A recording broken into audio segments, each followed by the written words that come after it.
I, male 33, have had a very rocky relationship with my family for the most part. I have tried my best to be understanding and accommodating, and I believe my parents have too. But I guess that hasn't been enough to ensure a cordial living environment. When I was 10 years old, my parents got divorced. I wouldn't say I felt any resentment at that time, only relief because living with both of them under the same roof was no simple task, especially for the faint-hearted. I grew up with the most dysfunctional set of parents who were always fighting and screaming about one thing or another. I was made their referee or mediator at a very young age, and I remember having to resolve their fights or get them to talk to each other on bad days. On some days, when I felt overwhelmed, I just didn't come back home from school and went to stay with my paternal grandparents. They lived a few blocks away. It was only with them that I felt some respite, and they doted on me, so I loved being there. They tried to intervene in my parents' issues, and when they realized that their efforts were futile, they tried to tell my parents that it wasn't my job to be the adult in the house and take care of their issues. But I guess all of that fell on deaf ears. Moreover, I never felt that what I was doing wasn't what normal kids do, because I had grown up being the tethering point for my mom and dad. I had to bear this responsibility since the beginning, and I never even imagined that wasn't what other kids spent their time doing. So when the divorce was happening, I was relieved. I spent 2 weeks with each parent, and it was only in that situation that I actually began to thrive. There was no more shouting, no more anger, just one-on-one time with one parent at a time. And I loved every bit of it. I got their attention, I got peace of mind, and I got a lot of free time to do what I wanted to. One good thing about them was that after the divorce, they never once complained about each other to me. They might have had issues with each other, and they might have ranted to friends, but they chose never to do it with me, and I'm very grateful for that. The constant barrage of hate against each other stopped the moment the divorce was finalized and Mom moved out. 5 years later, when I was 15, my father remarried my stepmom, Savannah. Savannah and I have shared a cordial relationship thus far. She has never tried to be mom to me, but has always tried to include me in the family unit. She is a good woman, and I have nothing against her. The initial period of adjustment with her was hard, but all in all, things turned out reasonably okay. The only issue was her daughter, Gemma, now 25, female. She was 7 years old when Savannah and Dad got married, and if I'm being honest, she was a bit of a brat. My dad, in order to keep the peace, bent over backwards to accommodate Gemma and all her ludicrous demands. Anytime she did something to anger or trigger me, he defended her by saying that she was a kid and was trying to adjust to moving to a new house. Which is why I had to be the bigger person and not create a fuss. A few examples of what happened after she moved in was that she took over my entire room. Since she was supposed to stay there permanently, and I was there for only 15 days a month and would anyway be leaving in a couple of years for college, I had to be okay with this compromise. Well, I wasn't. I didn't want to give up my room or even share it with a strange kid half my age. My dad was insistent that the maximum compromise that could be reached would be that she and I would be sharing a room. Savannah stepped in at that time. I don't know if it was because she wanted to protect her daughter from a stranger, or she didn't want to antagonize me, or a mixture of both. But she said that taking away my room would be cruel, and they would fit Gemma in somewhere else. It was her urging that ultimately made Dad leave things as they were, and not the fact that I didn't want to change my room. It felt weird knowing that he didn't listen to me, but listened to his new wife. That was the point when the dynamics changed for me. I didn't like being at Dad's place, and it wasn't because of his new wife and daughter, it was because of him. He was the one who made me feel unwanted. It was only because of Savannah and her efforts that I continued going there, to be honest. She took an active interest in my life and tried to spend time with me and made food that I liked when I was there. It was as though she saw Dad being negligent and she tried to cover up for him. Gemma was a whiny little girl, and I generally stayed away from her. And Savannah never forced me to form a bond with her daughter either. It was generally Dad who tried to push the "your siblings now" narrative. 3 years later, while I was about to leave for college, Dad and Savannah had a kid together. My stepsister, Ashley, now 15, female. There is too much of an age gap between Ashley and me to form any sort of relationship with her, even though she's technically blood. I have no bond with her. When she was born, my dad called me aside and told me that he was in a bit of a rough spot, so he wouldn't be able to help me with university, and that I was on my own. That came as a big shock to me because I had always been told that both Mom and Dad had saved for my college, and the combined amount was enough for me to not rely on loans. When he backed out, my mother pitched in more to try to minimize my loans. I still had to take loans, but they were not as hefty. And I have held good enough jobs after college to be able to keep paying them off. However, this kind of permanently strained my relationship with Dad. This was money that had been promised to me, and he used it for his new family. I rarely went to Dad's place after that. I had very low contact with him, but surprisingly stayed in touch with both Savannah and Gemma. I guess it didn't matter to my father that I was no longer in his life because he had a kid to take care of again. We were low contact for almost the next 7 years, in which I graduated college, got a job, and moved cities, even lived abroad for a year. However, when I was 25, Dad reached out to me again. He tried to engage in some small talk, but I knew there had to be a reason for him to get in touch with me. And then he said it. It didn't take him long. Apparently, Ashley had a medical emergency a few months ago. I had known about it from Savannah and regularly asked for updates. And it had been a huge financial strain for them. Savannah had some money saved for Gemma's college, but Dad had used it all for Ashley's medical bills without Savannah's knowledge. So he was begging me to help with Gemma's tuition fees and said that he would repay every penny to me. I didn't want to help him out. I wanted him to face the consequences of his actions. And I told him so. I told him that he had failed me as a father and I had hoped he would do better by Gemma, but clearly that was not the case. I told him this was exactly how he had left me stranded when I had to go to college, and now he was doing the same to Gemma, and that too after literally stealing the money meant for her. I told him that I had taken out loans and so could Gemma, but he said that she did not have the support of her biological father like I had support from my mother. I disconnected the call. I knew I would help Gemma. She was a sweet kid and I had nothing against her.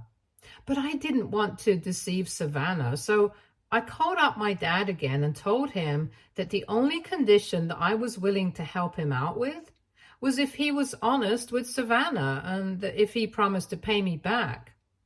He said that he did not want to involve Savannah, but I said that I wouldn't be shelling out a single penny if he wasn't honest with her. He cut the call. And I thought that was the end of it. But 3 days later, Savannah gave me a call. It sounded like she had been crying and she was just thanking me for everything I had done. I told her that I would help out Gemma with tuition fees, but that I would be giving the money to her and not Dad because I did not trust him. She agreed, and that was that. Even Gemma called me up, thanking me, and we have had a better relationship since then. Now comes the real issue. I am engaged to my fiancée, Mahira, and she is Afghan by ethnicity, but was born and brought up here. This has rubbed my father the wrong way, and he has made sure to be very public and vocal about his disapproval. Not that I care, because I don't have a functional relationship with him anyway. My mother and Savannah both like Mahira, and Gemma and she are quite close. So all the people that I care about have a good opinion of her, and that is what matters to me. We are planning our wedding, and I went to my dad, telling him that I need him to pay me the money that he owes me, aka Gemma's tuition money, and that I wanted it soon because that would go into funding the wedding. My father told me point blank that he would not be giving me any money if I planned on getting married to that immigrant scum. I told him what I did with that money was immaterial, and he had no right to hang it over my head like a sword. It was my money, and he owed it to me. Even if I used it to wipe my ass for the rest of my life, he did not have a say in it. He wasn't doing me a favor or lending money to me. He was only returning what was rightfully mine. He said that he would not be doing it to fund my wedding and that I could do whatever I wanted, but he wouldn't budge. To say that I was furious would be an understatement. There were a lot of harsh words spoken, and I uninvited him to my wedding. I also told him that I would be exposing his treachery to his family and the world, but I think he did not take me seriously at that time. I decided that instead of going nuclear, I would just let the close family know how he was deceiving me. So I drafted a long text detailing how he stole Gemma's money to take care of Ashley, and then came begging to me for help and promised to return the money to me, only to backtrack the minute he found a reasonable excuse to not pay. This was the gist of the entire text, because it is too long to replicate here. Anyway, I sent the message to my mother, Savannah, Gemma, my paternal grandparents, and my father's sister and her family. I kept Ashley out of it because she's a kid, and she should not be knowing all this. I hadn't expected any drama or revelations in response to my message. Frankly, I had only done this to vent my frustrations and anger, and part of me regretted it too, because I could afford the wedding on my own. But I am so glad I did, because it opened a huge can of worms, and now it's all for all to see how big of a scum my father really is. A day after I sent that text, my paternal grandfather, Grandpa from now on, called me up.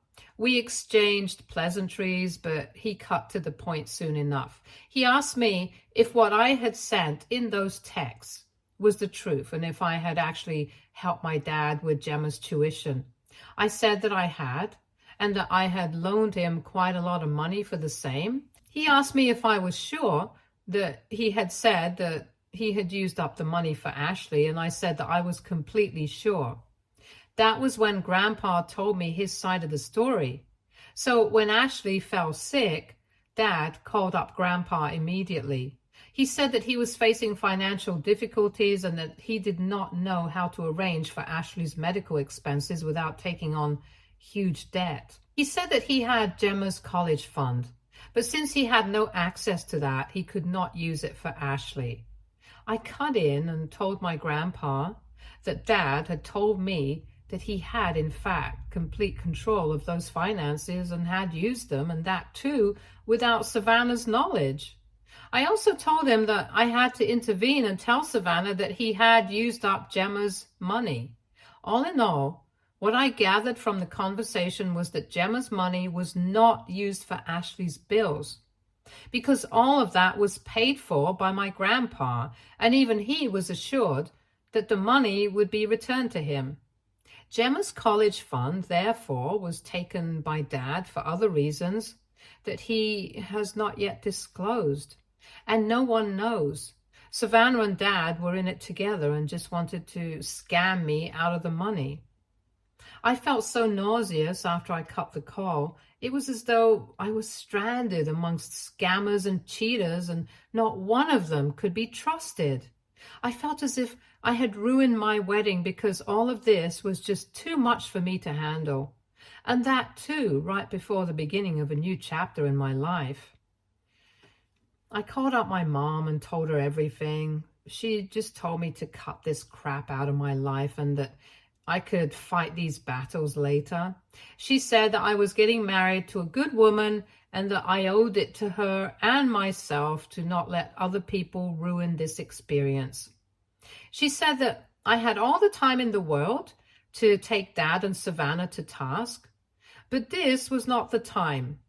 I knew she was right, and surprisingly, I didn't have to do anything or even wait because my grandpa was furious. And he was back with his little revenge that was about to completely screw my dad for all time to come. So the house that Dad and Savannah lived in is owned by my grandpa. He gave it to Dad to live in when he married Mom, and then never asked for it back. It was, anyway, assumed that the house would go to my grandpa when he passed. He also never charged Dad rent, but Dad had to pay for any upgrades and changes that he made to the house, which were plenty. Now, for the drama. My grandpa sent a message to the family group that he would be gifting me a house for the wedding to allow me to start a new life with my wife. He said that he had done the same thing for my father and was going to do the same for me, considering the fact that his son had not thought of doing anything for his own son. It was a poorly masked jibe at my father, and I was all in for the show. But what he wrote next was completely unexpected. He said that the house that was supposed to go to my father, the one that Dad was living in, but was still legally owned by Grandpa, was the one that he would be gifting me. I know that he has done it out of spite, and I'm sure even Dad knows it. The thing is, I do not live in the same town as Dad and have no plans on returning. And this is a well-known fact in my family. The ownership of the house will, of course, be a huge asset for me, but I won't be staying in that house, at least not until I retire. But my dad will, and that has been his only home for so many years now. And to take that away from him and give it to me is a deliberate, hard slap in his face. I'm not saying I feel sorry for my father, not at all. But I know it would feel horrible to be in his position right now. With the actual ownership coming to me, he now knows that he is always at my mercy, in the sense that I can have him evicted. I can ask him for rent, I can do anything, and without reason. I mean, of course, I can't flout rules, but let's be real. We all know how much power homeowners have over their tenants. I have no idea what the outrage regarding this is going to be, but I'm sure that there will be something. My father's going to make a huge fuss about it. I'm sure of that, but I can't be bothered with this unnecessary drama before my wedding. I will gladly accept the gift from Grandpa, whatever the reason he has given it to me, and I will respect him and his gift. I don't know what I'm going to do with it yet, and I'm not going to waste time thinking about all of this right now either. Update 1. Well, shit has hit the fan. My wedding is a week away and the family is in complete shambles. I tried to stay away from the drama as much as possible. I just couldn't. I was forcefully dragged into it even when I tried to maintain boundaries.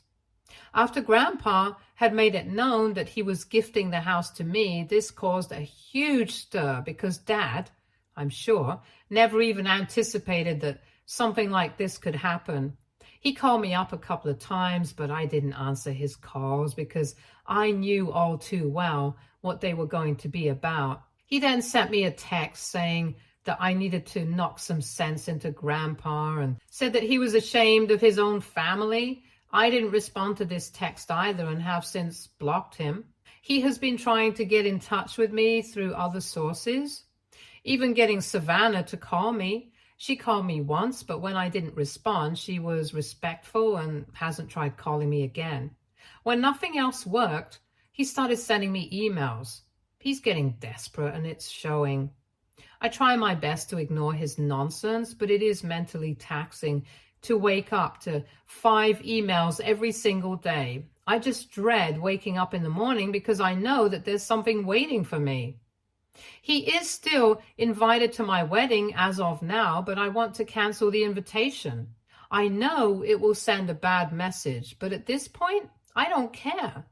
I can't even look at his face right now. And if I'm being honest, I need distance from Savannah too right now. I'm scared he's going to pull off something during the wedding as well. I called up my grandpa and told him that he needs to ensure that all this drama is kept away from me until I'm back from my honeymoon. I told him I didn't care what you do. You needed to make sure that this didn't spill over onto my wedding and my honeymoon. I have already dealt with a lot due to the family, and I don't want to screw up the one important day of my life. Grandpa assured me that he would make sure Dad didn't do anything and that I would not be contacted about all of this until I was back from my honeymoon. I hope nothing bad happens, but in the event that it does, I will just deal with it once I'm back.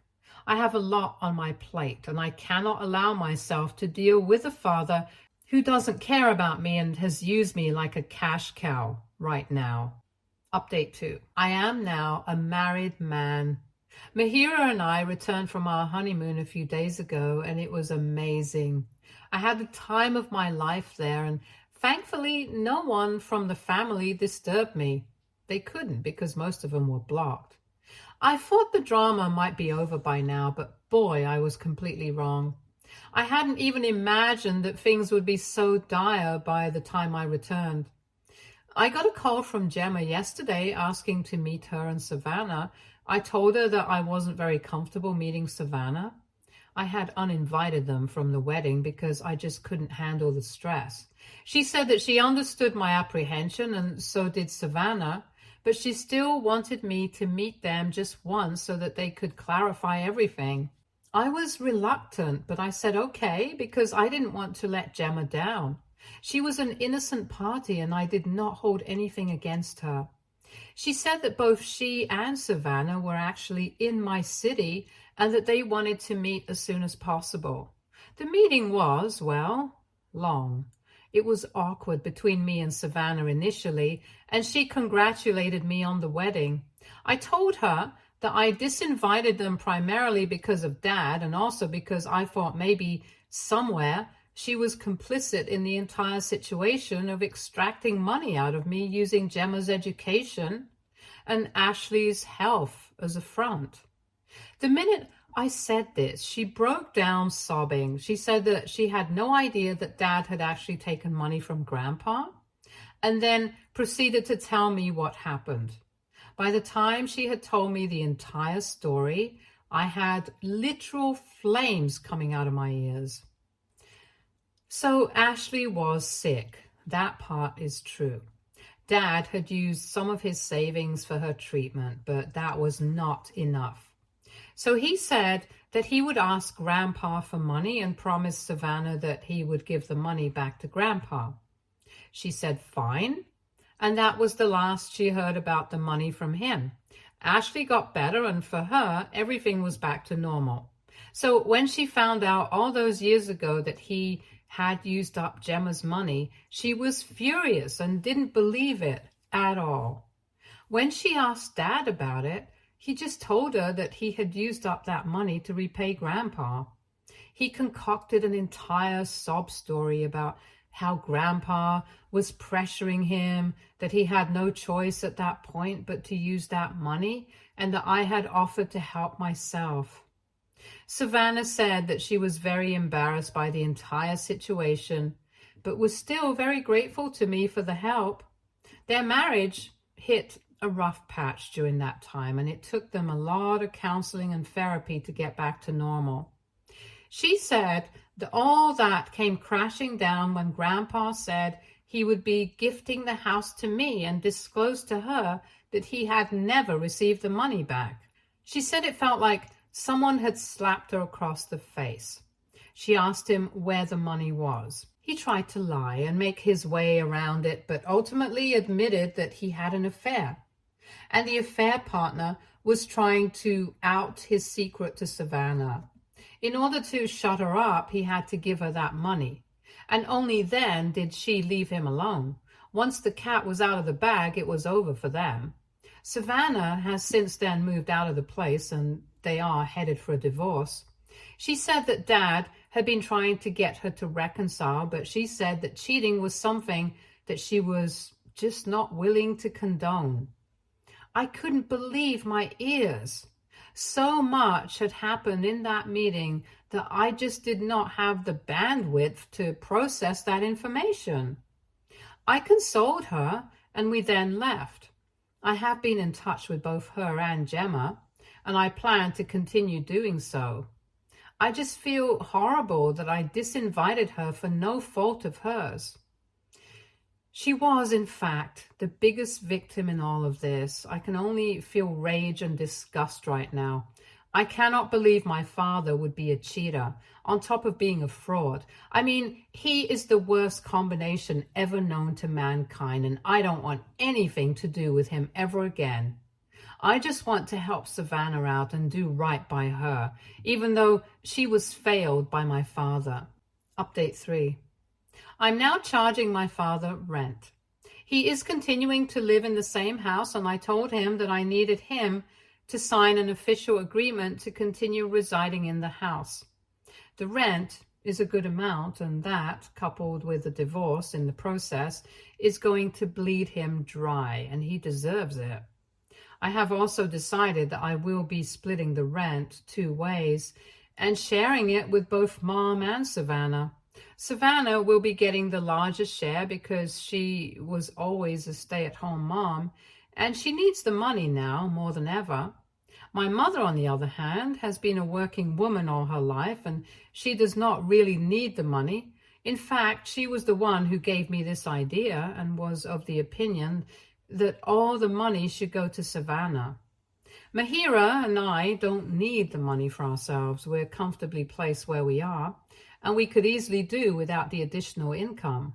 The same cannot be said for Savannah, and I feel it is my duty to help her out. She was there for me when my dad wasn't, and I want to thank her for all that she has done for me. I know she isn't going to accept the money, but I will make sure that she does. My father reacted poorly when served with the rent agreement and tried to get other family members to manipulate me into taking back the agreement. But unfortunately for him, the entire family now knows that he is a filthy, filthy man, and they don't want anything to do with him either. He tried to get in touch with me via texts, calls, and emails, but all of them were unanswered and well documented. He then tried to get to me via Grandpa, but he gave him a stern reality check, which has since then calmed him down. He is asking me to reconsider for the past few days. I think he has understood that, given the circumstances, he cannot really expect anything better. Savannah is going to try to get full custody of Ashley, though that doesn't seem very likely at the moment. Dad is better placed to take care of her financially, but his incompetence as a parent is not difficult to prove. I don't know what will happen on that front, but I genuinely hope that Ashley stays with Savannah. Savannah is a great mom, and she will do well with Ashley. I cannot say the same for my father, funnily enough. I can say the opposite for him with every ounce of conviction. Stay tuned for more stories from Argo Relationships.